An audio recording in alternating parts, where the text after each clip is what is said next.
At sa ibang balita, matapos umugong ang kanyang pangalan na posibleng ipalit sa nagbitiw na DILG Undersecretary na si Rico Puno, sinabi ni PNP Chief Nicanor Bartolome na tatapusin niya ang kanyang termino hanggang sa Marso ng susunod na taon.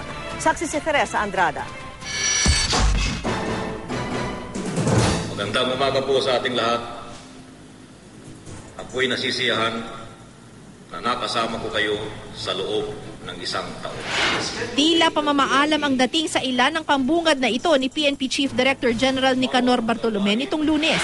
Nabanggit kasi siya ni Pangulong Noynoy Aquino sa Russia bilang posibleng kapalit ni DILG Undersecretary Rico Puno. Ayon sa Pangulo noon, posible raw niyang hilingin ang maagang pagretiro ni Bartolome bago pa ang kanyang nakatakdang retirement date na March 2013. Pero kahapon, tila nag-iba ang ihip ng hangin. So may kapalit na ba? Pagkaintindi ko, meron nung pag-alis ko, pero pagbalik ko, nag-usap kami muli at mukhang baka hindi siya magiging ready sa panahon na kakailangan niya. Nang tanungin ng Pangulo kung ang tinutukoy niya ba si PNP Chief Bartolome, Teka, kakasabi ko lang sa'yo, wala pa eh. Then who are we talking about? Wala pa nga. Wala is wala. sabi naman ng hepe ng PNP.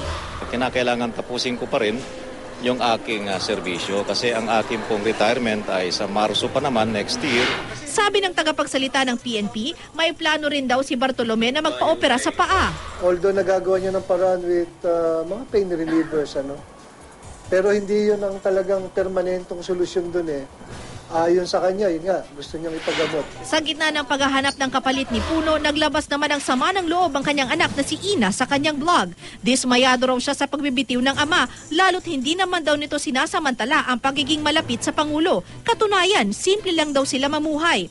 Sinumbatan niya rin ang taong tinawag niyang Mr. Man na nakisalamuha pa raw sa kanilang pamilya. Ano raw ba ang nagawa ng kanilang pamilya para tratuhin umano sila ng hindi maganda? Paano raw nakakatulog ang taong ito? Gayong alam daw niyang sinira niya ang buhay ng isang tao para lang marating umano ang isang posisyon. Pero sa huli, nilinaw ni Ina na opinyon lang daw ang lahat ng kanyang isinulat sa blog. Teresa Andrada ang inyong saksi.